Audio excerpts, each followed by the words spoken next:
Hello guys, welcome back to side line football. അങ്ങനെ കഴിഞ്ഞ ആഴ്ച ചാമ്പ്യൻസ് ലീഗിൻ്റെ ക്വാർട്ടർ ഫൈനലിൻ്റെ ഫസ്റ്റ് ലെഗ് എമിറേറ്റ്സ് സ്റ്റേഡിയത്തിൽ വെച്ചു റയൽ മാഡ്രിഡിനെ 3-0 നല്ല വെടിപ്പായിട്ട് നമ്മൾ പൊട്ടിച്ചു വിട്ടതാണ്. അതിനുശേഷം പിന്നെ ഒരാഴ്ച ബിൽഡപ്പ് എലമെൻറ്റ്സ് ഇങ്ങനെ വന്നുകൊണ്ടിരിക്കുന്നു, ബിൽഡപ്പ് ഇങ്ങനെ കയറിക്കൊണ്ടിരിക്കുന്നു. ഓരോ ദിവസം കഴിയും തോറും ബിൽഡപ്പ് കയറിക്കൊണ്ടിരിക്കുകയായിരുന്നു അടുത്ത റിട്ടേൺ ലെഗ് മത്സരത്തിന്, സാന്റിയാഗോ ബെർണബിയിൽ നടക്കുന്ന മത്സരത്തിന്. അതിനിടയിലുള്ള ലീഗ് മത്സരമൊന്നും ആരും കണക്കാക്കുന്ന പോലും ഇല്ല. ഓരോ ദിവസം ഇങ്ങനെ ബിൽഡപ്പ് കൂടി വരും. എന്താ പറയുക, റെമോൺടാഡ ഇൻകമ്മിങ്, തിരിച്ചുവരവ് ഉണ്ടാവും. റയൽ മാഡ്രിഡ് ആണ്, തിരിച്ചു വരും, അവർക്കിതൊന്നും ഒരു പുത്തരിയല്ല. പിന്നെന്താണ്, റൂഫ് അടച്ചിടും ഞങ്ങൾ, അൾട്രാസ് ഇതുവരെ കാണിക്കാത്ത രീതിയിലുള്ള സംഭവങ്ങളൊക്കെ ടീമിന് വേണ്ടി ചെയ്യും, ആൻസലോട്ടി കണ്ണ് പിരികം പൊക്കി കാണിക്കും. അങ്ങനെ ഒരുപാട് കാര്യങ്ങൾ, ഫാൻ എലമെൻസ് ഒക്കെ പറഞ്ഞ് ഇങ്ങനെ ബിൽഡ് ചെയ്ത് കൊണ്ടുവരികയായിരുന്നു ഈ ഒരു റിട്ടേൺ ലെഗ് മത്സരത്തിന് വേണ്ടി. പക്ഷെ ഒരു റെമോൺടാഡയും നമ്മൾ അനുവദിച്ചു കൊടുത്തില്ല. മിക്കേൽ ആർട്ടറ്റയും പിള്ളേരും ഒരു കംബാക്കിനും അവസരം റയൽ മാഡ്രിഡിന് കൊടുത്തില്ല എന്നുള്ളതാണ്. സാന്റിയാഗോ ബെർണബിയിൽ ചെന്ന് 2-1 റയൽ മാഡ്രിഡിനെ വീണ്ടും ക്ലീനായിട്ട് പൊട്ടിച്ചു വിട്ടിട്ടുണ്ട്. അങ്ങനെ total aggregate 5-1 quarter final, champions ലീഗിൻ്റെ ക്വാർട്ടർ ഫൈനലിൽ റയൽ മാഡ്രിഡിനെ അങ്ങോട്ട് ഫിനിഷ് ചെയ്ത് വിട്ടു എന്നുള്ളതാണ്. അങ്ങനെ നമ്മൾ രാജകീയമായി, പ്രൗഡായിട്ട് തന്നെ പറയാം, രാജകീയമായിട്ട് സെമി ഫൈനലിലേക്ക് എൻട്രി വെച്ചിരിക്കുകയാണ് ആഴ്സണൽ. അതും 2009 ആർസൻ വെങ്ങർ കോച്ചായിരുന്ന സമയത്ത് 2009 ശേഷം നമ്മൾ സെമി ഫൈനലിലേക്ക് ഒരു എൻട്രി വെച്ചിരിക്കുകയാണ് എന്നുള്ളതാണ്. സോ പറയാം, ഈ ഒരു ടൂർണമെൻറ്റിൻ്റെ രാജാക്കന്മാരെ അവരുടെ കൊട്ടാരത്തിൽ കയറി തന്നെ നല്ല നീറ്റായിട്ട് അടിച്ചിട്ടു എന്നുള്ളത്. എനിവേ, ലൈനപ്പ് കാര്യങ്ങളിലേക്കൊക്കെ നോക്കിക്കഴിഞ്ഞാൽ നമ്മുടെ സൈഡിൽ നിന്ന് വലിയ ചേഞ്ചസും കാര്യങ്ങളൊന്നും ഉണ്ടായില്ല. കഴിഞ്ഞ ആഴ്ച എങ്ങനെയായിരുന്നു ടീം അതേപോലൊക്കെ തന്നെയായിരുന്നു, വലിയ വ്യത്യാസങ്ങളൊന്നും കാര്യമായിട്ടുണ്ടായിരുന്നില്ല. ഇനി റയൽ മാഡ്രിഡിൻ്റെ കാര്യത്തിൽ വ്യത്യാസം എന്താണെന്ന് വെച്ച് കഴിഞ്ഞാൽ, Camavinga last match red card കിട്ടി പോയിട്ടുണ്ടായിരുന്നു. സോ അതുകൊണ്ട് ഈ ഒരു മത്സരത്തേക്ക് സസ്പെൻഷൻ കഴിഞ്ഞ് വന്ന ചോമനിയാണ് മിഡ്ഫീൽഡിൽ ഇറങ്ങിയത്. അതേപോലെ മോഡ്രിച്ച് ഇറങ്ങിയില്ല.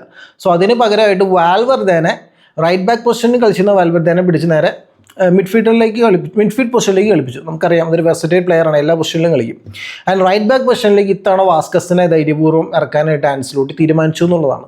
സോ ഇതാണ് കാര്യമായിട്ടൊരു ചേഞ്ച് എന്ന് പറയാനുള്ള അവരുടെ ലൈനപ്പിൻ്റെ. ബാക്കിയെല്ലാം ഫ്രണ്ട് ലൈനൊക്കെ അതുപോലൊക്കെ തന്നെ. ഇനി മത്സരം തുടങ്ങുന്നത് തന്നെ ശരിക്കും പറഞ്ഞു കഴിഞ്ഞാൽ ഈ ഒരു മത്സരം ഫുള്ള് കണ്ടപ്പോൾ മനസ്സിലായത് റയൽ മാഡ്രിഡിന് കാര്യമായിട്ടൊരു ടാക്റ്റിക്കൽ പ്ലാൻ ഉണ്ടായിരുന്നോ എന്നുള്ളത് സംശയമായിരുന്നു. പന്ത് കിട്ടുക, ഫ്രണ്ടിലോട്ട് ചാർജ് ചെയ്യുക, അല്ലെങ്കിൽ കുറേ ക്രോസസ് വയ്ക്കുക, അത് മാത്രമാണ് മത്സരത്തിൽ കാണാൻ കഴിഞ്ഞത്. മത്സരം തുടങ്ങിയത് തന്നെ ആദ്യം തന്നെ ഒരു ഓഫ് സൈഡ് അറ്റംപ്റ്റിലൂടെയാണ്. കിലിയൻ എംബാപ്പയുടെ വക ഒരു അറ്റംപ്റ്റ് ആയിരുന്നു. പോസ്റ്റിലേക്ക് എത്തി, പക്ഷെ അപ്പോൾ തന്നെ ഓഫ് സൈഡ് ഫ്ലാഗ് വന്നതോട് പിന്നെ അതിനോട് വലിയ കാര്യമൊന്നും ഉണ്ടായിരുന്നില്ല. അതിന് മറുപടി വന്നത് സാക്കയുടെ വക ഒരു ഷോട്ടായിരുന്നു. പക്ഷെ അത് ജസ്റ്റ് പോസ്റ്റിന് വെളിയിലേക്കാണ് പോയത്. അതിനുശേഷം അഗെയിൻ സാക്കയുടെ അറ്റംപ്റ്റ്, ആലബയായിട്ട് നല്ല ഫൈറ്റായിരുന്നു. സാക്ക വേഴ്സസ് ആലബ റൈറ്റ് വിങ്ങിൽ ശരിക്കും നല്ലൊരു റൺ തന്നെ. അത് സാക്കിക്ക് അനുകൂലമായിട്ട് തന്നെ, ആലബയ്ക്ക് പിടിച്ച കിട്ടണ പോലും ഉണ്ടായിരുന്നില്ല സാക്കിനെ. അവിടെ പിന്നെ സാക്കിയുടെ ഷോട്ട് വരുന്നു, അത് കോട്ടോ സേവ് ചെയ്യുന്നു. പിന്നീട് 9ാമത്തെ മിനിറ്റ് എത്തിയപ്പോഴാണ് ആദ്യത്തെ ഒരു വലിയ ഇവൻ്റ് എന്ന് പറയുന്നത്. അവിടെ നമുക്കൊരു കോർണർ കിട്ടുമായിരുന്നു. സോ കോർണർ പറഞ്ഞ സാധാരണ എടുക്കണ പോലെ റൈസ് തന്നെയായിരുന്നു, അത്യാവശ്യം തരക്കേടില്ലാത്തൊരു കോർണർ തന്നെയായിരുന്നു. സോ അത് കഴിഞ്ഞ് മത്സരം മുന്നോട്ട് പോയി. പക്ഷെ അതിൻ്റെ ഇടയിൽ VAR റെഫറീനെ കോൺടാക്ട് ചെയ്ത് പറയുന്നു അവിടെ ഒരു ഫൗളിൻ്റെ കാര്യത്തിൽ സംശയമുണ്ട്, റെഫറി കളി നിർത്തി വയ്ക്കുകയാണ്. സോ പിന്നീട് റീപ്ലേ നോക്കുമ്പോഴാണ് അവിടെ മിക്കേൽ മെറീനോനെ നമ്മുടെ ഡിഫൻഡറായ റോൾ അസെൻഷ്യോ ജേഴ്സി പിടിച്ച് വലിച്ചിടുന്ന ഒരു സീക്വൻസ് കാണുന്നത്. സോ സംഭവം എന്ന് വെച്ചാൽ, മിക്കേൽ മെറീനോ പോയിന്റ് മാൻ കോർണർ എടുക്കുമ്പോൾ നമുക്കറിയാം, നമ്മുടെ പെനാൽറ്റി സ്പോട്ടിൽ നിന്നൊരു പോയിന്റ് മാൻ ഓടിക്കയറുന്നൊരു പരിപാടിയുണ്ട്. സാധാരണ ഗബ്രിയലാണ് അത് ചെയ്യാറ്.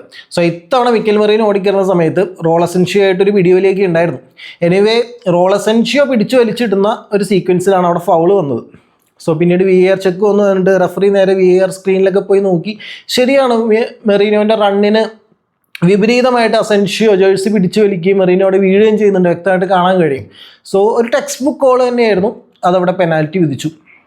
അപ്പോൾ ആർസണൽ ഫാൻ എൻ്റെ സന്തോഷം അത്രയും ഇരട്ടിയായി എന്നുള്ളതാണ്. കാരണം റെമോൺടാഡ ഒരു കംബാക്ക് പ്രതീക്ഷിച്ച് നിൽക്കുന്ന മാഡ്രിഡ് ഫാൻസിന് മുന്നിലേക്ക് ഒരു ടോട്ടൽ അഗ്രിഗേറ്റിൽ 4ാമത്തെ ഗോൾ നേടാനൊരു അവസരമാണ് നമുക്ക് കിട്ടിയിരിക്കുന്നത് എന്നൊക്കെ പറഞ്ഞ് സാക്ക വന്ന് ആദ്യം പ്രതീക്ഷ ഒഡഗാർഡ് വന്ന് നിൽക്കുന്നു. അപ്പോൾ എനിക്കറിയാം ഒഡഗാർഡ് അല്ല ഷോട്ട് എടുക്കാൻ പോകുന്നത്, കാരണം സ്ഥിരം നമ്മൾ പ്രീമിയർ ലീഗിൽ കാണുന്നതാണ്.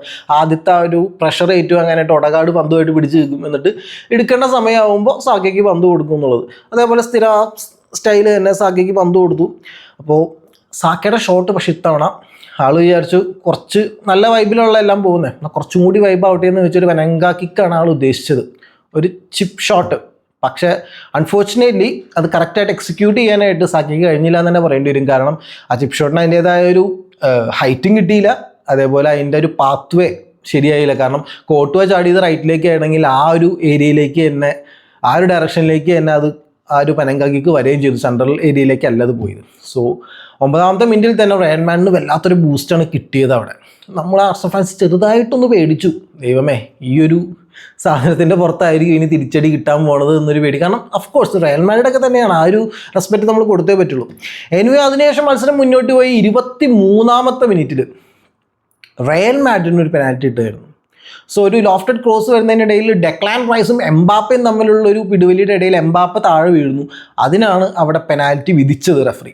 പക്ഷേ VAR ചെക്ക് വന്നു, ഒരു ലെങ്തി ചെക്ക് ആയിരുന്നു കേട്ടോ, 5 മിനിറ്റോളം. 23ാമത്തെ മിനിറ്റിൽ ഫൗൾ വിളിച്ചിട്ട് 28ാമത്തെ മിനിറ്റിൽ എങ്ങാണ്ടാണ് അതിനൊരു തീരുമാനമായത്, നടപടിയായത് എന്നുള്ളതാണ്. കാരണം എംബാപ്പ വീണത് ടച്ച് ഉണ്ടായിരുന്നു, ഐ മീൻ ലൈക്ക് ഡെക്ലാൻ റൈസിൻ്റെ ഭാഗത്തുനിന്ന് ബോഡി ടച്ചും ഒരു ഗ്രാബും ഉണ്ടായിരുന്നു. പക്ഷേ ആ ഒരു സോഫ്റ്റ് ടച്ചിൻ്റെ പേരിലല്ല, അതൊരു സോഫ്റ്റ് ടച്ചായിട്ട് കൺസിഡർ ചെയ്യാം. കാരണം ആ ഒരു ഹോൾഡിൻ്റെ പേരിലല്ല എംബാപ്പ വീഴുന്നത്. നമ്മൾ പറയില്ലേ ഇങ്ങോട്ട് തള്ളിയാൽ അങ്ങോട്ട് വീഴുന്ന രീതിയിലുള്ള ഒരു ആക്ഷൻ എന്ന് പറയില്ല, അതേപോലത്തെ ഒരു വീഴ്ചയായിരുന്നു കിലിയൻ എംബാപ്പയുടെ. കാണുമ്പോൾ തന്നെ മനസ്സിലാവും ആ ഒരു ഗ്രാബിൻ്റെ പുറത്തല്ല ആ ഒരു പ്ലെയർ വീണത് എന്നുള്ളത്.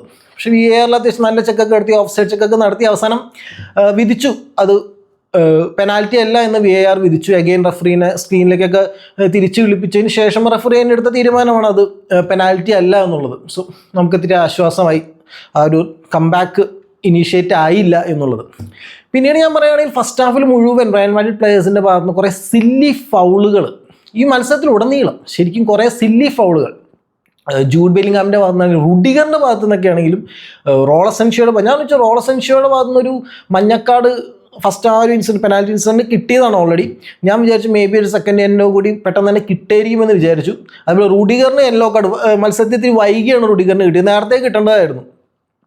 എനിവേ കുറേ സില്ലി ഫൗൾസ് റയൽ മാഡ്രിഡ് പ്ലേയേഴ്സിൻ്റെ ഭാഗത്ത് നിന്ന് വരുന്നുണ്ടായിരുന്നു. അത് ടാക്റ്റിക്കൽ പ്ലാനിങ്ങിൻ്റെ ഭാഗമാണെന്നൊന്നും അറിയില്ല. ഇനി വല്ലാണ്ട് കാര്യമായിട്ടൊന്നും ക്രിയേറ്റ് ചെയ്തെടുക്കാനായിട്ട് ഫസ്റ്റ് ഹാഫിൽ റയൽ മാഡ്രിഡിന് കഴിഞ്ഞിട്ടില്ല എന്നുള്ളതാണ്. ഒരു ഷോട്ട് ഓൺ ടാർഗറ്റ് പോലും ഫസ്റ്റ് ഹാഫ് കഴിയുമ്പോൾ സാന്റിയാഗോ ബെർണബൂവിൽ റയൽ മാഡ്രിഡിന് പറയാനുണ്ടായിരുന്നില്ല എന്നുള്ളതാണ്. സോ അങ്ങനെ ഫസ്റ്റ് ഹാഫ് വേറെ ഒന്നും സംഭവിക്കാതെ 0-0 സമനിലയിൽ അവസാനിച്ചു പോയി. അതിൽ എടുത്തു പറയേണ്ട ഒരു കാര്യം കൂടി എനിക്ക് നമ്മുടെ ക്യാപ്റ്റനായ ഒഡഗാർഡിൻ്റെ കാര്യത്തിൽ പറയാനുണ്ട്. ഫസ്റ്റ് ഹാഫിൽ 2-3 അവസരങ്ങൾ, ഷോട്ട് എടുക്കാനുള്ള അവസരങ്ങൾ നമ്മുടെ ക്യാപ്റ്റൻ മടിക്കുന്നത് കണ്ടിരുന്നു. അത് കണ്ടപ്പോൾ ശരിക്കും നമുക്ക് ദേഷ്യം വന്നിരുന്നു. നമ്മുടെ ക്യാപ്റ്റൻ എന്താ ഷോട്ട് എടുക്കാൻ വയ്യേ എന്നൊക്കെ തോന്നുന്ന രീതിയിൽ ദേഷ്യം വന്നു. കാരണം അത്രയും ഹൈ ടെൻസിറ്റിയായിട്ടുള്ളൊരു മാച്ചാണ്. സോ അവിടെ ആ ഷോട്ടുകൾ എടുക്കേണ്ട സാഹചര്യത്തിൽ ക്യാപ്റ്റൻ ആ ഷോട്ടുകൾ എടുക്കാതെ വന്നപ്പോൾ ഏതൊരു ആർസണൽ ഫാനും തോന്നിയൊരു അമർഷം എനിക്കും തോന്നിയിരുന്നു. എനിവേ വേറെ നെഗറ്റീവായിട്ടൊന്നും സംഭവിച്ചില്ല. 0-0 ഫസ്റ്റ് ഹാഫ് അവസാനിച്ചു. ഈ ഫസ്റ്റ് ഹാഫ് നോക്കിക്കഴിഞ്ഞാൽ നമ്മൾ കുറച്ച് ഡിഫെൻസീവായിട്ട് പിറകിലോട്ട് ഇറങ്ങി നിൽക്കേണ്ടി വന്നിട്ടുണ്ട് എന്നുള്ളത് സത്യം തന്നെയാണ്. കാരണം റയൽ മാഡ്രിഡ് അത്യാവശ്യം മിഡിൽ പന്ത് കൺട്രോൾ ചെയ്തെന്ന് പറയാൻ പറ്റില്ല, കുറച്ചും കൂടി പന്ത് കീപ്പ് ചെയ്ത് കൂടുതൽ തുര ക്രോസസ് കൊടുക്കാനായിട്ട് അവർ ശ്രമിക്കുന്നുണ്ടായിരുന്നു. സോ അതുകൊണ്ട് തന്നെ നമ്മൾ ഡിഫെൻസീവ് ലൈൻ അത്ര പെട്ടെന്ന് ബ്രേക്ക് ചെയ്ത് പോകാതിരിക്കാൻ വേണ്ടി ഡിഫൻസിൽ കുറച്ചും കൂടി ശ്രദ്ധ പുലർത്തിയിരുന്നു എന്നുള്ളതാണ്. പക്ഷേ സെക്കൻഡ് ഹാഫിലേക്ക് നമ്മൾ അങ്ങനെയല്ല, നമ്മൾ മിഡ്ഫീൽഡിലും കളി മെനയാൻ നമ്മുടെ ആ പഴയ കളി നമ്മൾ മറന്നിട്ടില്ല എന്നുള്ളത് ശരിക്കും ഷോക്കേസ് ചെയ്തു എന്നുള്ളത് തന്നെയാണ്. മിഡ്ഫീൽഡിൽ പന്ത് കൺട്രോൾ ചെയ്ത് കളിച്ച് മുൻപോട്ട് പ്രോഗ്രസ് ചെയ്യുന്ന നമ്മുടെ സ്ഥിരം ഗെയിമിംഗ് സ്റ്റൈൽ നമ്മൾ പുറത്തെടുത്തു എന്നുള്ളതാണ് സാന്റിയാഗോ ബെർണബൂവിൽ. അങ്ങനെ മത്സരം മുന്നോട്ട് പോകുന്നു. മത്സരം 60 മിനിറ്റ് കഴിഞ്ഞു. കാര്യമായിട്ട് ഗോൾസും വലിയ മത്സരത്തിൽ ചേഞ്ച് ഒന്നും കാണുന്നില്ല. ആർസണൽ നല്ല പ്രൈം പൊസിഷനിൽ തന്നെ നിൽക്കുന്നു. ആൻസലോട്ടിക്ക് വിരിയിളകി, ആൻസലോട്ടി ഒരു ട്രിപ്പിൾ ചേഞ്ചാണ് നടത്തി എന്നുള്ളതാണ്. 3 പ്ലേയേഴ്സിനെ അടുപ്പിച്ചാണ് മാറ്റി. റോഡ്രിഗോനെ മാറ്റി, വാസ്കസിനെ മാറ്റി, ഡേവിഡ് അലാബേനെ മാറ്റി എന്നുള്ളതാണ്. പകരം ഇറക്കി വിട്ടത് ഫ്രാൻ ഗാർഷ്യയും അതേപോലെ മോഡ്രിച്ചിനെയും ആൻഡ് എൻഡ്രിക്കിനെ ഇറക്കി വിട്ടു റോഡ്രിഗോയ്ക്ക് പകരം എന്നുള്ളതാണ്. സോ എന്ത് സംഭവിച്ചു എന്ന് വെച്ചാൽ വാൽവേർഡേക്ക് തിരിച്ച് റൈറ്റ് ബാക്ക് പൊസിഷനിലേക്ക് കളിക്കാൻ പോകാൻ പറ്റി എന്നുള്ളതാണ്. മോഡ്രിച്ച് മിഡിലേക്കും വന്നു. സോ മത്സരം മുന്നോട്ട് പോയി 4 മിനിറ്റിന് ശേഷം പക്ഷേ അതിൻ്റെ ഗുണം കിട്ടിയത് നമുക്കാണ് കിട്ടിയത്. റായയുടെ അടുത്തുനിന്ന് ബാക്ക് ലൈനിൽ നിന്ന് വരുന്ന ഒരു ഗോൾ കിക്കായിരുന്നു. അത് right hand side area target ചെയ്ത് വരുന്നതായിരുന്നു. സോ മിക്കൽ മെറീനാണ് ആ പന്തിന് വേണ്ടി ടാർഗറ്റ് മാനായിട്ടുണ്ടായിരുന്നത്. സോ അതിനടുത്തേക്ക് 2 ഡിഫൻഡേഴ്സാണ് ഒരുമിച്ച് മിക്കൽ മെറീനോയ്ക്ക് ആ പന്ത് കിട്ടാതിരിക്കാൻ വേണ്ടി അറ്റംപ്റ്റ് ചെയ്തത്. പക്ഷേ 2 പേരെയും വെട്ടിച്ചുകൊണ്ട് മിക്കൽ മെറീനോയ്ക്ക് ആ ഒരു ഫ്ലിക്കിംഗ് ടച്ച് കൊടുക്കാൻ പറ്റി. ബുക്കായോ സാക്കയ്ക്ക് ഒരു ഓപ്പൺ സ്പേസിലേക്ക് പന്ത് കിട്ടി എന്നുള്ളതാണ് ആ ടച്ച് വന്നതോടുകൂടി. ബുക്കായോ സാക്ക പിന്നെ നമ്മുടെ ക്യാപ്റ്റനായ ഒഡഗാർഡിന് കൊടുക്കുന്നു, ഒഡഗാർഡ് അത് റൈസിന് കൊടുക്കുന്നു.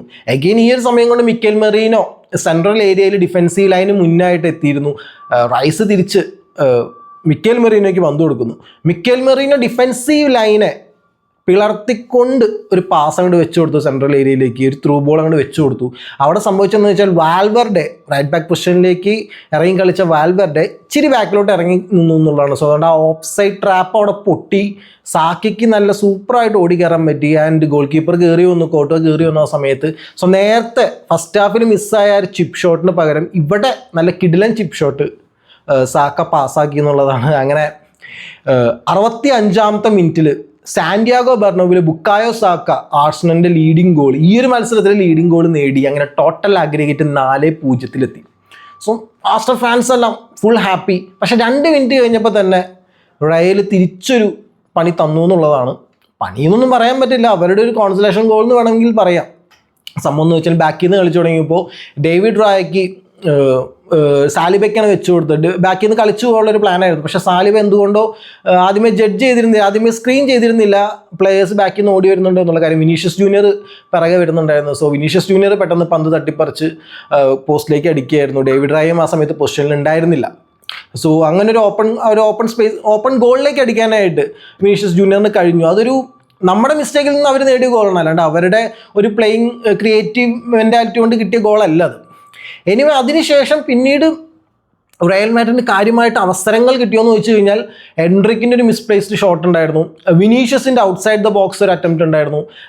പിന്നീട് സബ്സ്റ്റിറ്റ്യൂട്ട് ആയിട്ട് ബ്രഹീം ഡയാസിൻ്റെ വക ഒരു ഷോട്ട് ഉണ്ടായിരുന്നു. പക്ഷേ ഇതെല്ലാം ഡേവിഡ് റായയ്ക്ക് കംഫർട്ടബിളായിട്ട് സേവ് ചെയ്യാൻ കഴിഞ്ഞിരുന്നു എന്നുള്ളതാണ്. സോ വലിയ കാര്യമായിട്ട് ത്രെറ്റ് ഒന്നും കൊണ്ടുവരാനായിട്ട് പിന്നീട് റയൽ മാഡ്രിഡിന് കഴിഞ്ഞില്ല. അങ്ങനെ 90 മിനിറ്റും കഴിഞ്ഞ് 93ാമത്തെ മിനിറ്റ് എത്തിയപ്പോൾ നമ്മൾ ആ അവസാനത്തെ ആണിയും കൂടെ അങ്ങോട്ട് അടിച്ചു എന്നുള്ളതാണ് സംഭവം. ഒരു റയൽ മാഡ്രിഡ് അറ്റാക്കിന് ഒരു കൗണ്ടർ അറ്റാക്ക് വന്നതാണ്. മിക്കേൽ മെറീനൊക്കെയാണ് ആ പന്ത് കിട്ടിയത്. മിക്കേൽ മെറീനോ മിഡ്ഫീൽഡ് ക്രോസ് ചെയ്ത് പന്ത് കൊണ്ടുപോകുന്നു. ആ ഒരു ഹാഫ് വേ ലൈന് തൊട്ടിപ്പുറം വെച്ചിട്ട് മാർട്ടിനെല്ലിയുടെ റണ്ണ് മിക്കേൽ മെറീനോ കാണുന്നുണ്ടായിരുന്നു. മാർട്ടിനെല്ലിക്ക് വെച്ച് കൊടുത്തു. ഫ്രാൻ ഗാർഷിയനെയും വെട്ടിച്ച് മാർട്ടിനെല്ലി ആ പന്ത് എടുത്ത് മുന്നോട്ട് പോയി. ആൻഡ് ഗോൾ കീപ്പറായ കോട്ടുവനെ അങ്ങോട്ട് സ്ലൈഡ് ചെയ്ത് അങ്ങോട്ട് വിട്ടു കോട്ടുവയുടെ സൈഡിൽ കൂടെ എന്നുള്ളതാണ്. അങ്ങനെ 93ാമത്തെ മിനിറ്റിൽ സാന്റിയാഗോ ബെർണബിയിലെ വിന്നിംഗ് ഗോളും നമ്മൾ കണ്ടെത്തി എന്നുള്ളതാണ്. 2-1, ടോട്ടൽ ആഗ്രിഗേറ്റ് 5-1. ഒന്നും പിന്നെ പറയാനില്ല. പിന്നെ ഫുൾ ഓൺ സെലിബ്രേഷൻസ്, പിന്നെ കുറച്ച് നിമിഷങ്ങളുടെ കാര്യം മാത്രമേ ഉണ്ടായിരുന്നുള്ളൂ. And at the end referee ആ വിസിൽ വിളിച്ചു, രാജാക്കന്മാരെ കൊട്ടാരത്തിലിട്ട് അങ്ങ് തീർത്തു നമ്മൾ. ആൻഡ് ഇറ്റ്സ് എന്താ പറയുക, ഒരു മെമ്മറബിൾ വിക്ടറി എന്നൊക്കെ പറയില്ലേ. നമ്മൾ വന്ന വഴി വെച്ച് നോക്കുമ്പോൾ ഒരു സ്റ്റേജ്, ഞാൻ ഈ ഒരു ഫിക്സ്ചർ വന്നപ്പോൾ തന്നെ ഞാൻ പറയുന്നൊരു കാര്യമാണ്, നമുക്ക് സാന്റിയാഗോ ബെർണബിയിലൊക്കെ കളിക്കാൻ പറ്റുക എന്ന് പറയുന്നത് തന്നെ നമ്മുടെയൊക്കെ ആ ഒരു ക്ലബിൻ്റെ വിഷൻ ഇത്രത്തോളം എത്തി എന്നുള്ളത് തന്നെ വലിയൊരു അച്ചീവ്മെൻ്റ് ആയിട്ട് നമ്മൾ കാണണമെന്ന് ഞാൻ പറഞ്ഞിരുന്നതാണ്. പക്ഷേ സാന്റിയാഗോ ബെർണബിയിൽ ഇതേപോലത്തെ ഒരു വിക്ടറി അല്ലെങ്കിൽ ഈ ഒരു ടോട്ടൽ ടൈൽ ഇത്രയും ഗംഭീരമായി രാജകീയമായ ഒരു വിജയം എന്നൊക്കെ പറയുന്നത് നമ്മൾ ആർസണൽ ഫാൻസിന് ശരിക്കും ഇമോഷണൽ സ്റ്റഫ് തന്നെയാണ്. കാരണം നമ്മൾ വന്ന വഴി അത്രയും താഴ്ചയിൽ നിന്നാണ് നമ്മൾ കയറി ഇപ്പോൾ ഇവിടെ എത്തിയിരിക്കുന്നത്. എന്തായാലും സെമി ഫൈനലിലേക്ക് നമ്മൾ അങ്ങനെ സ്ഥാനം ഉറപ്പിച്ചു എന്നുള്ളതാണ്. ഇനി മത്സരത്തെക്കുറിച്ച് ടോട്ടലായിട്ട് പറയുകയാണെങ്കിൽ റയൽ മാഡ്രിഡിൻ്റെ ടാക്ടിക്കൽ അപ്രോച്ച് എന്താണെന്നുള്ളത് ശരിക്കും എനിക്ക് മനസ്സിലായിണ്ടായില്ല ഈ മത്സരം കഴിഞ്ഞപ്പോൾ എന്നുള്ളതാണ്. കാരണം ഞാൻ നേരത്തെ പറഞ്ഞ പോലെ പന്ത് കിട്ടുമ്പോൾ അറ്റാക്കിന് വേണ്ടി ചാർജ് ചെയ്യുക, നമ്പേഴ്സ് കൂട്ടി ചാർജ് ചെയ്യുക, പ്ലേയേഴ്സിൻ്റെ എണ്ണം കൂട്ടി ചാർജ് ചെയ്യുക, അല്ലെങ്കിൽ കൂടുതലായി ക്രോസസ് വയ്ക്കുക ബോക്സിലേക്ക് എന്നുള്ളതായിരുന്നു. ആർസണൽ ബോക്സിലേക്ക് ക്രോസസ് വയ്ക്കുക. പക്ഷേ എനിക്ക് മനസ്സിലാവാത്ത കാര്യം എന്താണ് ആ ഒരു ക്രോസസ് കൊണ്ട് അവർ ഉദ്ദേശിക്കുന്നത് എനിക്ക് മനസ്സിലാവുന്നില്ല. നമ്മുടെ ടീമിൽ ഡിഫെൻസീവ് ലൈനിൽ നിൽക്കുന്ന പ്ലേയേഴ്സ് എല്ലാം അത്യാവശ്യം ഹൈറ്റുള്ള പ്ലേയേഴ്സ് തന്നെയാണ്. ഏരിയൽ ബോൾസ് എല്ലാം ഒരു മത്സരത്തിൻ്റെ തുടക്കം തുടങ്ങി അവസാനം വരെ ഗംഭീരമായിട്ട് തന്നെ നമ്മുടെ ആ ത്രെറ്റ്സ് എല്ലാം ഡീൽ ചെയ്യുന്നുണ്ട്. അഗെയിൻ ആൻഡ് അഗെയിൻ അവർ അത് തന്നെ ശ്രമിച്ചുകൊണ്ടിരിക്കുകയായിരുന്നു. എന്താണ് അതുകൊണ്ട് ഉദ്ദേശിച്ചത് എന്നുള്ളത് മനസ്സിലായില്ല. അതിൻ്റെ ഡിഫെൻസീവ്ലി നമ്മൾ പക്കാ സോൾഡ് തന്നെയായിരുന്നു എന്നുള്ളതാണ്. ആ ഒരു മിസ്റ്റേക്ക് മാത്രമാണ് മുതലാക്കാനായിട്ട് റയൽ മാഡ്രിഡിന് കാര്യമായിട്ട് പറ്റിയത് എന്നുള്ളതാണ്. അതർവൈസ് നമ്മൾ ഡിഫെൻസീവ്ലി പക്കാ സോളിഡ് പെർഫോമൻസ് തന്നെ സാന്റിയാഗോ ബെർണബിയിൽ കാഴ്ചവെച്ചു എന്നുള്ളതാണ്. നമ്മൾ സ്ഥിരമായിട്ട് സാലിബനെ പറ്റി പറയാറുള്ളതാണ്. പക്ഷേ ഇത്തവണ എനിക്ക് ജേക്കബ് കിവിയറിനെ പറ്റി പറയണം. മാൻ ഒരുപാട് പേരുടെ വായ അടപ്പിച്ച് ഓൾറെഡി കഴിഞ്ഞു, ഒരുപാട് പേരുടെ വായ ഓൾറെഡി അടപ്പിച്ചു കഴിഞ്ഞു അവിടെ ജേക്കബ് കിവിയർ. ഗബ്രിയേൽ പോയതിനു ശേഷം എല്ലാവരും പറഞ്ഞു മേ ബി ഈ ഒരു വീക്ക് ലിങ്ക് കാരണമായിരിക്കും നമ്മൾ ചിലപ്പോൾ റയലിലുള്ള റയലിനോട് നമ്മൾ തോൽക്കാൻ പോകുന്നു എന്നൊക്കെ പറഞ്ഞു. പക്ഷേ ഞാനിപ്പോൾ പറയുന്ന ആ ഒരു പ്ലെയറിൻ്റെ പ്രസൻസ് നമ്മുടെ ഡിഫെൻസീവ് സോളിഡിറ്റിക്ക് ഒരു രീതിയിലും ഒരു വീക്ക് ലിങ്ക് ആയിട്ട് കൺസിഡർ ചെയ്യാനേ പറ്റില്ല. ഗബ്രിയേലിൻ്റെ ഡ്യൂട്ടിയൊക്കെ ചില സ്ഥലങ്ങളിൽ ഗബ്രിയേലിനേക്കാളും മെച്ചപ്പെട്ട രീതിയിൽ തന്നെ വെടിപ്പായിട്ട് പെർഫോം ചെയ്തിട്ടുണ്ട് ജേക്കബ് കിവിയർ ഈ ഒരു മത്സരത്തിൽ. ഈ മത്സരത്തിൽ എടുത്തു പറയും, മത്സരം കണ്ടവർക്ക് ഓർമ്മയുണ്ടാവും, റോഡ്രിഗോയ്ക്കെതിരെ ഒരു ടാക്കിൾ, അതേപോലെ എൻട്രിക്കും ആയിട്ടൊരു ഏരിയൽ ബോളൊക്കെ ഷോൾഡർ ടു ഷോൾഡർ ബോക്സിനകത്ത് നിന്നുകൊണ്ട് ഗോൾ ലൈൻ അടുത്ത് നിന്നുകൊണ്ട് ക്ലിയർ ചെയ്യുന്ന രീതി, അതേപോലെ സോളിഡ് പൊസിഷനിങ്, അതേപോലെ പന്ത പ്രോഗ്രസീവില് വെച്ച് കൊടുക്കുന്ന രീതി, ത്രൂ ബോളുകൾ വെച്ച് കൊടുക്കുന്ന രീതിയാണെങ്കിലും എല്ലാം ജേക്കബ് കിവിയർ ഒരു പക്കാ പെർഫോമൻസ് ആയിരുന്നു. അതുപോലെ റൈറ്റ് ബാക്കിൽ ടിംബറിൻ്റെ കാര്യം എനിക്കിപ്പോൾ വല്ലാത്തൊരു കോൺഫിഡൻസ് ഉണ്ട് ആ ഒരു റൈറ്റ് ബാക്ക് പൊസിഷനിൽ. ഇപ്പോൾ ഞാൻ ആദ്യം പറഞ്ഞിരുന്നു പരിക്കുകൾ കാരണമാണ് ടിംബർ ആ പൊസിഷനിലേക്ക് കളിക്കാൻ വന്നത്, ഒക്കെ സമ്മതിക്കുന്നു. പക്ഷെ ഇപ്പോൾ ആ ഒരു പൊസിഷനിൽ വേറൊരു പ്ലെയറെ നമുക്ക് വേണമെന്നേ ഇല്ല. ബെൻ വൈറ്റ് തിരിച്ചു വന്നാൽ കൂടി ഇല്ല, ടിംബർ മതി ആ പൊസിഷൻ. അത്രയ്ക്കും കോൺഫിഡൻസ് ആയി. സാലിബ ഗബ്രിയേൽ എന്നൊക്കെ പറയുന്ന പോലെ ഒരു പക്കാ കോൺഫിഡൻസ് ആയി. ഈ ഒരു മത്സരത്തിൽ വിനീഷ്യസ് ജൂനിയർ കഴിഞ്ഞ മത്സരത്തിനെ വെച്ച് നോക്കുകയാണെങ്കിൽ കുറച്ചും കൂടി അഗ്രസീവ് ആവാൻ നോക്കിയിരുന്നു. പക്ഷെ ഇല്ല, ടിംബർ വിട്ടിട്ടില്ല. ടിംബർ നല്ല വെട്ടിപ്പായിട്ടൊക്കെ തന്നെ ആ ഒരു വിങ്ങിൽ നിന്നുള്ള അറ്റാക്സ് അല്ലെങ്കിൽ ക്രോസസ് വെട്ടിപ്പായിട്ട് തന്നെ വെട്ടി വീഴ്ത്തിയിട്ടുണ്ട് എന്നുള്ളതാണ്. എൻ്റെ ലെഫ്റ്റിൽ ലൂയിസ് കെല്ലി ആസ് യൂഷ്വൽ പക്ക ടോപ്പ് ക്ലാസ് പെർഫോമൻസ് തന്നെയായിരുന്നു. അതിനകത്ത് ലൂയിസ് കെല്ലിക്ക് റുഡിഗറിൻ്റെ കയ്യിൽ നിന്നൊരു ചവിട്ടൊക്കെ താഴെ വീണിടുന്ന ലൂയിസ് കെല്ലിക്ക് റുഡിഗറിൻ്റെ കയ്യിൽ നിന്നൊരു മിഡ് സെക്ഷനിലൊരു ചവിട്ടൊക്കെ കിട്ടുന്ന സീക്വൻസ് ഉണ്ടായിരുന്നു. പക്ഷെ കാർഡൊന്നും കണ്ടില്ല. എനിവേ അത് കഴിഞ്ഞു പോയി. ആൻഡ് മിഡ്ഫീൽഡിലേക്ക് നോക്കുകയാണെങ്കിൽ Declan Rice, Thomas Partey. Declan Rice എന്നൊക്കെ പറഞ്ഞിട്ടുണ്ടല്ലോ, നമ്മുടെ എഞ്ചിനിൽ നിർത്താതെ ഓടുന്ന എഞ്ചിനിൽ അതാണ് ആള്. ഡിഫെൻസീവിനെ ഹെൽപ്പ് ചെയ്യുന്ന ഡിഫെൻസീവ് ഡ്യൂട്ടിക്ക് ഹെൽപ്പ് ചെയ്യുന്ന ഡിഫെൻസീവ് ലൈനിൽ, കാരണം ഈ ക്രോസസും കാര്യങ്ങളൊക്കെ വരുമ്പോൾ ബാക്ക് ലൈൻ ശരിക്കും ശക്തിപ്പെടുത്തണം, ആ ലൈൻ കീപ്പ് ചെയ്ത് കളിക്കണം. അതിനുവേണ്ടി ഡിഫെൻസീവ് ലൈനിലേക്ക് ഇറങ്ങി നിന്ന് കളിക്കുന്നു. അതേപോലെ അറ്റാക്കിൻ്റെ സമയത്ത് ഓപ്പോസിറ്റ് ബോക്സിലേക്ക് ചെല്ലുന്നതും ആ ഒരു ഫ്ലോയും എല്ലാം ഞാൻ വാൽവർഡേനെയൊക്കെ പോലെ എടുത്തു പറയേണ്ട കാര്യം തന്നെയാണ്. വർക്ക് ലോഡ് വർക്ക് ഹോഴ്സ് എന്നുള്ള കാറ്റഗറിയിൽ വാൽവർഡേനെ പോലെ എടുത്തു പറയേണ്ട പ്ലെയർ തന്നെയാണ് ഡെക്ലാൻ റൈസും. അതുപോലെ Thomas party and again prove ചെയ്തുകൊണ്ടിരിക്കുകയാണ്. കോൺട്രാക്ട് എക്സ്റ്റൻഷൻ തന്നേ തീരൂ. ആ ഒരു രീതിയിലുള്ള പെർഫോമൻസാണ് കാഴ്ചവെച്ചുകൊണ്ടിരിക്കുന്നത്. തോമസ് പാർട്ടിയുടെ അടുത്തൊരു ചെറിയ നെഗറ്റീവ് പറയാനുള്ളത് എന്താണെന്ന് വെച്ച് കഴിഞ്ഞാൽ, നമ്മളെല്ലാ ഇപ്പോൾ കഴിഞ്ഞ മത്സരത്തിൽ എല്ലാം പെർഫെക്റ്റ് എന്ന് പറയുമ്പോൾ ചെറിയൊരു ഒരു വെട്ട് നമുക്ക് കിട്ടിയെന്ന് വെച്ച് കഴിഞ്ഞാൽ, അവിടെ തോമസ് പാർട്ടി ഒരു അൺവാണ്ടഡ് യെല്ലോ കാർഡ് വാങ്ങിച്ചു എന്നുള്ളതാണ്. കാരണം അവിടെ എന്താ പറയുക, തോമസ് പാർട്ടീനെ അല്ല ഫൗൾ ചെയ്ത്, വേറൊരു പ്ലെയർ ആയിട്ടുള്ള ഫൗളായിരുന്നു, റുഡിഗറിൻ്റെ ഫൗളായിരുന്നു. അത് ചോദിക്കാൻ ചെല്ലുക സംതിങ് കശപിശാക്കി ചെയ്തതിനെന്തോ ആണ് റഫറി യെല്ലോ കാർഡ് കൊടുത്തത്. സോ ആ യെല്ലോ കാർഡ് വാങ്ങിച്ചതോടുകൂടി PSG ആയിട്ടുള്ള നെക്സ്റ്റ് ചാമ്പ്യൻസ് ലീഗ് മത്സരത്തിലേക്ക് തോമസ് പാർട്ടി സസ്പെൻഡ് ആയിരിക്കും. ഫസ്റ്റ് ലെഗ് മത്സരത്തിൽ, സെമി ഫൈനലിൻ്റെ ഫസ്റ്റ് ലെഗ് മത്സരത്തിൽ തോമസ് പാർട്ടി ഉണ്ടാവില്ല നമ്മുടെ കൂടെ എന്നുള്ളതാണ്. സോ അത് അപ്പം തന്നെ മനസ്സിലാക്കി ഡെക്ലാൻ റൈസ് ഓടിച്ചെന്ന് ചീത്ത പറയുന്നുണ്ട്, ആ ഒരു സ്പോട്ടിൽ തന്നെ ചീത്ത പറയുന്നുണ്ട് തോമസ് പാർട്ടീനെ. ഡെക്ലാൻ റൈസും ആ ഒരു കാറ്റഗറിയിലുള്ളതായിരുന്നു. നേരത്തെ എംബാപ്പയുടെ ഒരു പെനാൽറ്റി ഇൻസിഡൻറ്റിൽ റഫറി ആദ്യം മഞ്ഞക്കാട് ഉയർത്തി കാണിച്ചതാണ്. പക്ഷേ പിന്നീട് VAR അത് റിവേഴ്സ് ചെയ്തപ്പോൾ മഞ്ഞക്കാട് ക്യാൻസൽ ചെയ്തു എന്നുള്ളതാണ്. It was lucky escape actually. Anyway Thomas പാർട്ടിക്ക് ആ ഒരു മഞ്ഞക്കാട് കിട്ടിയത് ചെറിയ ക്ഷീണമായി പോയി. But otherwise performance wise top notch, ഒന്നും പറയാനില്ല. നമ്മുടെ ക്യാപ്റ്റൻ്റെ കാര്യമാണെങ്കിലും സെക്കൻഡ് ഹാഫിൽ ഒരു ഗോൾ അടിക്കാൻ, സാന്റിയാഗോ ബെർണബൂവിൽ ഒരു ഗോൾ അടിക്കാൻ അവസരം കിട്ടിയതാണ്. പക്ഷേ അദ്ദേഹത്തിൻ്റെ ആ ഒരു ഷോട്ട് കോർട്ടുവ സേവ് ചെയ്തെന്നുള്ളതാണ്. പക്ഷേ ഫസ്റ്റ് ഹാഫിൽ ഇതിലും നല്ല അവസരങ്ങൾ ഒടകാണ് കിട്ടിയതാണ്. പക്ഷെ ഒന്നും മുതലാക്കാനായിട്ട് ആ ഒരു മടി കാണിച്ചു ആൾ ഷോട്ട് എടുക്കാനായിട്ട് ഫസ്റ്റ് ഹാഫിൽ. അത് മുതലാക്കേണ്ടതായിരുന്നു. എനിവേ, ആൻഡ് ഇനി അറ്റാക്കിംഗ് യൂണിറ്റിൻ്റെ കാര്യം പറയുകയാണെങ്കിൽ മാർട്ടിനെല്ലി വാസസ് ഞാൻ കുറച്ചും കൂടി ആധിപത്യം ഞാൻ എക്സ്പെക്ട് ചെയ്തിരുന്നു മാർട്ടിനെല്ലിയുടെ ഭാഗത്തുനിന്ന്. പക്ഷെ പക്ക പെർഫോമൻസ് തന്നെയായിരുന്നു. ആൻഡ് റൈറ്റ് സൈഡിലേക്ക് നോക്കുകയാണെങ്കിൽ പറയേ വേണ്ട, അലബ വാസസ് സാക്ക. ഇല്ല, അലബ ഇല്ല അവിടെ സീനിൽ, സാക്ക മാത്രമേ ഉള്ളൂ അവിടെ, ഫുൾ ഓൺ സാക്ക തന്നെ. ആൻഡ് മിക്കേൽ മെറീനോ ഞാൻ ഒരുപാട് വട്ടം പറഞ്ഞ കാര്യമാണ്, പക്ഷേ ഇനിയും ഞാൻ പറയും, ഈ ഒരു സീസണിൽ നമുക്ക് വേണ്ടി ഇത്രയും സ്റ്റെപ്പ് അപ്പ് ചെയ്തൊരു പ്ലെയർ വേറെ ഉണ്ടാവില്ല. ശരിക്കും ഓരോ സിറ്റുവേഷൻസിനും സ്റ്റെപ്പ് അപ്പ് ചെയ്യുന്നുണ്ട് ആ ഒരു പ്ലെയർ. നല്ല വർക്ക് റേറ്റ് കൊടുക്കുന്നുണ്ട് മിക്കേൽ മെറീനോ. ആൻഡ് എന്താ പറയുക, ടോട്ടലി നമ്മുടെ ടീം അത്രയും രാജകീയമായി തന്നെ സാന്റിയാഗോ ബെർണബൂവിൽ ഒരാൾക്കും പറയാൻ പറ്റില്ല ഇത് ഫ്ലൂക്കാണ്, ആർസണൽ ഒരു ലക്കിനെ അയച്ചു, അങ്ങനത്തെ ഒരു വാചകമോ എവിടെയും പറയാൻ പറ്റില്ല. പക്ക ക്രെഡിറ്റിൽ, പക്ക മെറിറ്റിൽ നമ്മൾ കയറിപ്പോയതാണ്. വീഴ്ത്തേണ്ട നല്ല വെടിപ്പാട് ചെയ്ത് ലോകത്തിന് മുമ്പിൽ സാക്ഷ്യം വഹിച്ച് നല്ല വെടിപ്പാട് തീർത്താണ് നമ്മൾ പോകുന്നത് സെമിയിലേക്ക് എന്നുള്ളതാണ്. സോ ഇപ്പോൾ മത്സരത്തിന് ശേഷം കോട്ട് തന്നെ പറയുന്നുണ്ടായിരുന്നു, ഞങ്ങളുടെ പ്ലേയിങ് സ്റ്റൈൽ ശരിയായിരുന്നില്ല, ഞങ്ങൾ ഈ ക്രോസസ് കൊടുക്കുക മാത്രമാണ് ചെയ്തത്. പക്ഷേ അവിടെ ജോസേലു പോലെ ഒരു പ്ലെയർ, കഴിഞ്ഞ സീസണിലുണ്ടായ പ്ലെയർ, ജോസേലു ഒരു പ്ലെയർ ഈ ഒരു സീസൺ നമുക്ക് കൂടിയില്ല എന്നുള്ളതൊക്കെ കോട്ട് പറയുന്നുണ്ട്. അവരെന്നെ ആക്സെപ്റ്റ് ചെയ്യുന്നുണ്ട് അവരുടെ പെർഫോമൻസ് നന്നായിരുന്നില്ല എന്നുള്ളത്. കാണുന്ന എല്ലാവരും ആക്സെപ്റ്റ് ചെയ്തു, റയൽ മാഡ്രിഡ് ഫാൻസ് എല്ലാം ആക്സെപ്റ്റ് ചെയ്ത് തരുന്നൊരു കാര്യം തന്നെയാണ്. എനിവേ, നമുക്കിനി PSG ആയിട്ടാണ് മത്സരം വരുന്നത്. ദാറ്റ്സ് അനദർ സ്റ്റോറി, നമുക്ക് പിന്നെ പറയാം. സെമി ഫൈനലിൽ നമ്മൾ PSG ആണ് നമ്മുടെ എതിരാളികൾ. ആൻഡ് മറ്റ് രണ്ട് സെമി ഫൈനലിസ്റ്റുകൾ ബാഴ്സയും ഇൻ്ററുമാണ്. സോ ഈ ഒരു ഇൻ്റർ ബയേണായിട്ടുള്ള മത്സരം 2-2 സാൻ സിറോയിൽ അവസാനിച്ചത്. പക്ഷേ ടോട്ടൽ അഗ്രിഗേറ്റിൽ 4-3 ഒരു വിജയം ഇൻ്ററിന് കിട്ടിയെന്നുള്ള ഇൻ്റർ മിലാന് കിട്ടിയെന്നുള്ളതാണ്. സോ ഇൻ്റർ മിലാനും ബാഴ്സയും നേരിടും, അതിലെ വിജയികൾ ഫൈനലിലേക്ക് പോവും. നമ്മളും PSG കളിക്കും, അതിലെ വിജയികൾ നമ്മളാവട്ടെ ഫൈനലിലേക്ക്, മ്യൂണിച്ചിലെ ഫൈനലിലേക്ക്, ചാമ്പ്യൻസ് ലീഗ് ഫൈനലിലേക്ക് പോകുമെന്നുള്ളതാണ്. എനിവേ നിങ്ങളുടെ അഭിപ്രായങ്ങൾ എന്തൊക്കെയാണെന്നുള്ളത് താഴെ കമൻറ്റ് സെക്ഷൻ രേഖപ്പെടുത്തുക. അതേപോലെ ഈ വീഡിയോ ഇഷ്ടപ്പെട്ടെങ്കിൽ ലൈക്ക് ചെയ്യുക. ചാനൽ ഇതുവരെ സബ്സ്ക്രൈബ് ചെയ്യാത്തവരാണെങ്കിൽ ഒന്ന് സബ്സ്ക്രൈബ് ചെയ്ത് നമ്മുടെ ചാനലിനെ ഒന്ന് സപ്പോർട്ട് ചെയ്യുക. അതേപോലെ നിങ്ങളുടെ മറ്റുള്ള ഫുട്ബോൾ ഫ്രണ്ട്സിൻ്റെ അടുത്ത് ഈ വീഡിയോനെ കുറിച്ചും നമ്മുടെ ഈ ചാനലിനെ കുറിച്ചും ഒക്കെ ഒന്ന് മെൻഷൻ ചെയ്യാം കേട്ടോ. Okay guys, thank you for watching this video and have A nice day.